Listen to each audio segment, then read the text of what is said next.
Kalau masalah salafi wahabi ini istilah, ya Allah, ini fitnah teman-teman sekalian. Ini fitnah. Dari mana istilah wahabi ini, dari mana istilah salafi ini? Ini fitnah. Setiap sebagian teman-teman kita yang berpegang pada sunnah Nabi SAW sering mengatakan kita kembali kepada pemahaman salaf. Pemahaman salaf maksudnya sahabat. Salaf itu orang terdahulu. Dikatakan pesantren salafiyah, pesantren yang dulu, tradisional gitu kan. Jadi itu pemahaman kembali kepada salaful ummah. Hanya itu. Begitu dikatakan kembali kepada salaf sahabat, oh ini kelompok salafi namanya. Nisbatkan. Dari mana ini penisbatan ini gitu kan? Kemudian wahabi. Apa wahabi ini? Dari mana istilah ini? Ini keluar dari mulut orang-orang yang tidak bertanggung jawab. Kalau kita lihat cirinya orang wahabi, yang dianggap wahabi orangnya berjenggot, jalankan sunnah Nabi. Kalau sholat ke masjid, istrinya pakai tutup aurat. Ya, di rumahnya jauh dari perbuatan dosa. Ini nih kelompok nih. Diolok-olok wahabila. Saya pernah dimasukkan dalam grup gitu kan. Saya lihat semuanya disatuin, teman-teman dari semua ormas ada, termasuk nama saya masuk di situ. Banyak, mungkin ada 80 atau 100 orang ustadz, kiai dan seterusnya. Baru saya masuk di situ saya sudah baca. Ah, ini banyak ustadz-ustadz wahabi, dimain-mainin gitu, tulisannya pakai O. Wahabila ini. Oh, ini wahabi ini suka tolak salawat, suka tolak zikir, suka tolak doa. Saya berpikir kalau saya mau tanggapin, ini 80 orang, 100 orang di situ, kemudian akan habis waktu saya menyita di situ. Sudahlah, saya keluar, minta maaf, saya nggak ada urusannya di sini, saya keluar. Karena yang bilang orang-orang yang pernah belajar di Saudi teman-teman benci sama zikir itu siapa? Anda yang fitnah itu. Gimana caranya? Orang yang belajar di Madinah, di Masjid Nabawi, di Mekah, zikir kepada Allah. Bahkan mereka paling banyak zikirnya kepada Allah. Mereka paling banyak zikir, tapi zikirnya pakai adab, nggak teriak-teriak, gitu kan? Nggak karang-karang. Apa yang Nabi SAW ajarin itu yang disebutin. Adab sama Allah, subhanallah, subhanallah. Dilakukan, bukan tidak dilakukan. Tapi tidak ada subhanallah, alhamdulillah. Dibayangkan main-main, Allah hu, apa ini? Ini apa ini? Ini kalau zaman Umar sudah diketuk semua kepalanya nih. Ngarang-ngarang gitu kan. Oh ini benci sama doa. Siapa yang bilang benci doa teman-teman sekalian? Antum nggak dengar tuh bagaimana Syekh Sudes berdoa sampai hampir 1 jam kalau sholat kunut?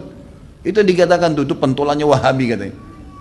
Baik berdoa kunut 1 jam sampai orang semua pada menangis seluruh dunia. Antum bilang itu Wahabi? Ini subhanallah ini. Benci doa itu namanya ajib. Sesuatu yang aneh gitu. Bagi saya tuduhan-tuduhan yang tidak beralasan sama sekali. Nggak beralasan nih. Yang penting dari Saudi Wahabi, gitu kan?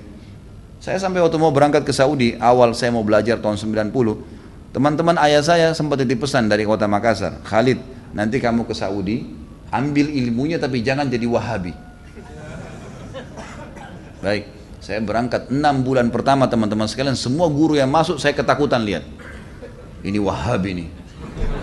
Apa ini Wahabi nih? Mau yang menakutkan ini. Kena wanti-wanti begitu. Lama-lama setelah guru masuk, setiap guru masuk di Madinah, wallahi saya bersumpah atas nama Allah teman-teman sekalian, tidak pernah ada sebutan nama Wahabi.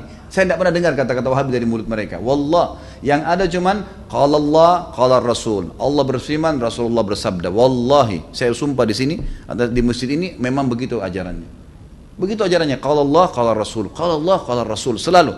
Atau diikuti dengan penjelasan Ibnu Abbas sahabat, Ibnu Umar sahabat. Nih pemahamannya mereka, ini pemahamannya sahabat tentang ayat ini, tentang hadis ini. Itu yang kita pelajarin. Dan kalau ada masalah fikih didatangkan 4 mazhab semua. Imam Syafi'i bilang begini, ini dalilnya. Imam Ahmad bilang begini, ini dalilnya. Imam Malik bilang begini, Abu Hanifah begini, dalilnya. Jelas, semuanya begitu. Setelah 6 bulan saya berpikir, kok saya harus takut dengan orang-orang seperti ini? Ilmu semua disampaikan, gitu kan? Ilmu semua. Dan bagaimana mempertemukan antara ambil ilmunya, jangan jadi Wahabi. Bagaimana memahami? Saya nggak nyambung gitu. Gimana caranya? Gitu. Teman-teman sekalian, saya kasih jawaban secara akal sehat. Rasulullah SAW lahir di mana? Di Mekah. Ya, 13 tahun fase turunnya ayat-ayat Makkiyah di mana? Di Mekah. Baik, setelah itu Nabi SAW hijrah ke Madinah. Berapa tahun Nabi di Madinah? 10 tahun. Sampai meninggal kan? Kuburannya ada di sana. Demi Allah, Mekah sama Madinah markas Islam. Ada orang mengatakan itu markas Wahabi, markas ini tempat nabimu lahir dan mati. Kok gimana sih? Lalu dikatakan itu ajaran yang tidak benar, yang sesat. Padahal kalau kita duduk di majelisnya ulama, ini Rasulullah bersabda, ayat Al-Quran dalam surah ini, selalu itu. Silakan saya tantang siapapun teman-teman sekalian, bukan tantang. Saya ajak anda kalau lagi umrah, yang mengatakan Wahabi, tolong anda datang ke Masjid Nabawi, Masjid Haram Mekah, duduk di majelisnya salah satu ulama situ. Coba dengarin apa yang mereka bilang. Coba jalan, atau mau bertanya silakan. Pasti mereka jawab, hukumnya qala Allah berfirman surah ini, Rasulullah bersabda begini. Itu isinya. Itulah yang mereka bilang Wahabi. Ini kemurnian agama teman-teman sekalian. Dan kalau anda tidak pertahankan kemurnian agama, lalu siapa yang mau pertahankan? Ini aneh sekali gitu. Ini luar biasa, sebenarnya harus diluruskan. Mudah-mudahan Allah berikan hidayah ya. Banyak orang Islam yang tidak faham, ya, dia kukunya masih panjang, sholatnya masih Senin Kamis, ikut-ikutan Wahabi juga. Bukannya belajar, bukannya nanya, malah ikut-ikutan. Ini fitnah di tengah-tengah kaum muslimin. Kata Nabi SAW, Yahudi terpecah 71 golongan. Nasrani 72 umatku, 73 semuanya di neraka. Mampir neraka dulu, nanti masuk surga iya. Kecuali satu, nggak pakai lewat neraka masuk surga. Kata para sahabat sudah tanya, siapa itu ya Rasulullah? Apa kata Nabi? Yang berpegang pada sunnahku dan sahabatku. Nah ini yang selalu ditunjuk Salafi, Wahabi, ini yang selalu berkata Rasulullah bersahabat. Ini orang yang berpegang pada kemudian Islam. Teman-teman sekalian, berhenti dalam masalah istilah-istilah seperti ini. Ini bahaya, memperpecah umat dan macam-macam. Saya lihat beberapa di cuplikan YouTube saya, ada kata-kata di bawah. Oh ini pentulannya Wahabi nih. Ini mungkin ISIS nih. Nah ini mungkin ini nih. Ini mungkin ini nih. Padahal orang itu tidak kenal saya. Bagaimana pertanggungjawaban dia hari kiamat di depan Allah? Coba nuduh saya, bisa ketemu sama saya minta maaf nggak? Kalau nggak ketemu, gimana coba?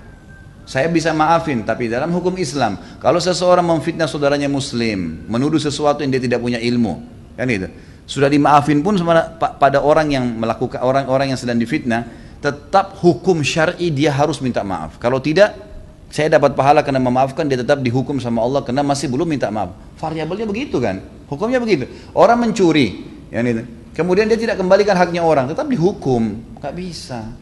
Maka teman-teman berhenti dari fitnah ini. Kita ikut-ikutan, ini dikatakan teroris, oh kita juga ikut-ikutan teroris semua. Ini garis keras, ini kita katakan garis keras. Belajar, kita punya mata bisa melihat, telinga bisa mendengar, hati bisa berpikir, bisa merenungi. Dengar dong dulu, gitu kan? Apa yang disampaikan? Kalau disampaikan benar, terima. Kan itu. Teman-teman yang dituduh dengan istilah ini hanya betul-betul kembali kepada kemudian Al-Quran dan Sunnah. Itu. Coba hadiri pengajiannya pasti selalu kalau Allah, kalau Rasul. Kalau Allah, kalau Rasul. Ini ajaran Islam teman-teman. Gak pernah ada perkataan kata kiai saya, kata guru saya, kata gini, kata gitu. Gak pernah. Anda boleh ikuti ceramah saya. Kalau saya pernah katakan ini kata si fulan, ini sudah jauh. Kalau Allah, kalau Rasul.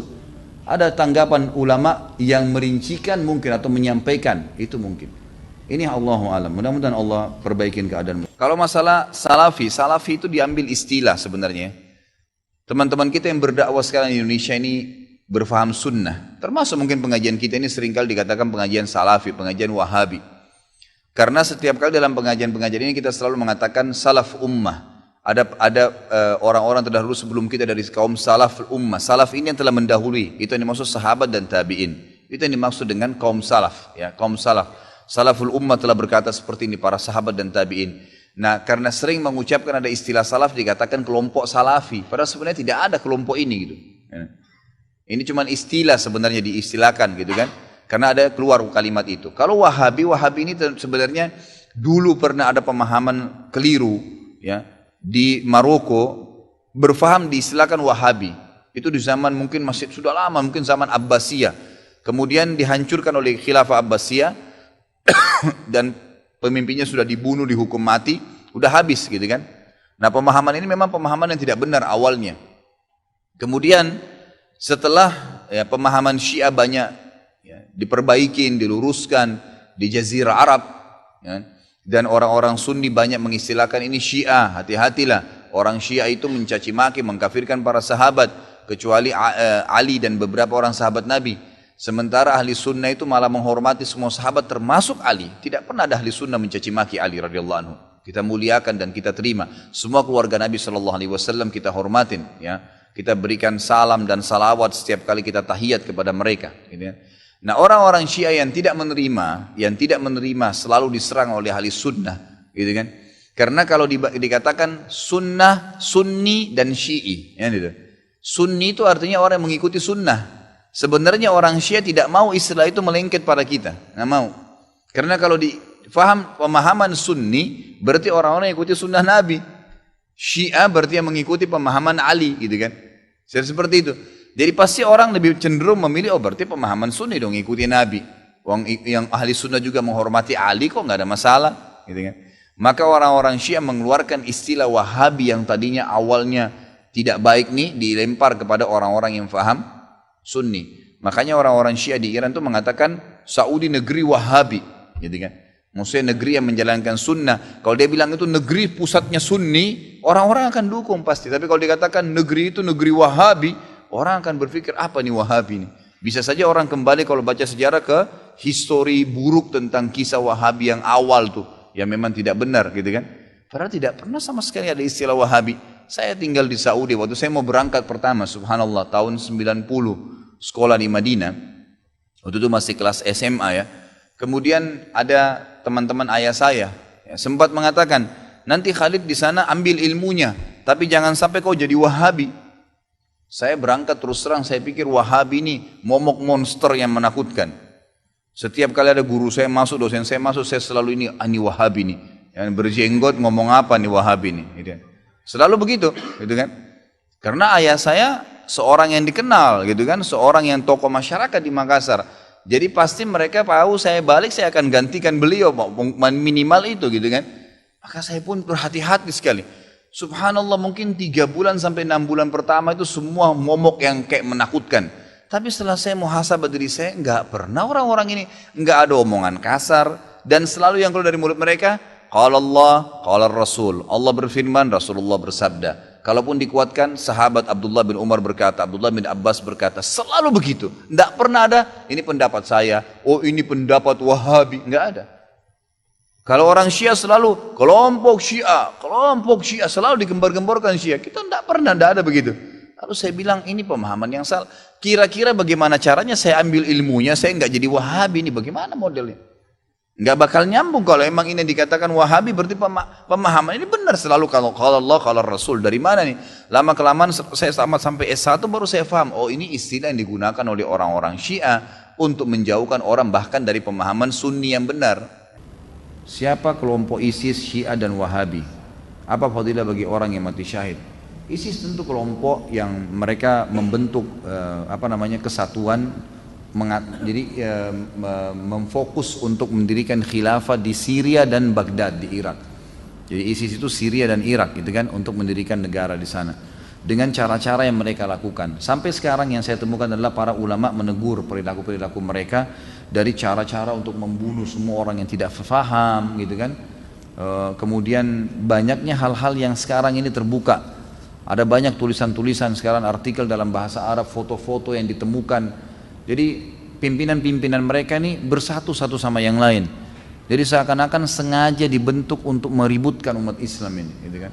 Itu yang lahir. Sekarang ini kayak ribut sekali antara ISIS sama Syiah.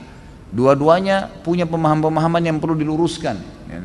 Dan jelas pemahaman mereka dibongkar oleh para ulama dan disampaikan. Jadi memang sebaiknya dijauhi, dua-duanya ini dijauhi. Kalau masalah Wahabi itu istilah yang digunakan oleh orang-orang Syiah untuk meredam dan membuat kaum muslimin tidak menyukai orang-orang yang mengikuti sunnah Nabi. Karena yang dikatakan Wahabi itu orang yang malah sibuk dengan mengikuti sunnah Nabi. Dan yang paling banyak membongkar kedok orang-orang Syiah adalah ulama-ulama di Saudi.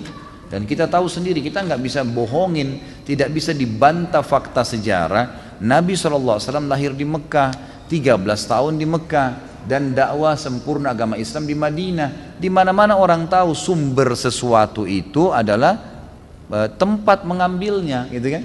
Jadi ilmu Islam itu tidak akan pernah berubah. Madinah dan Mekah kan menjadi basis.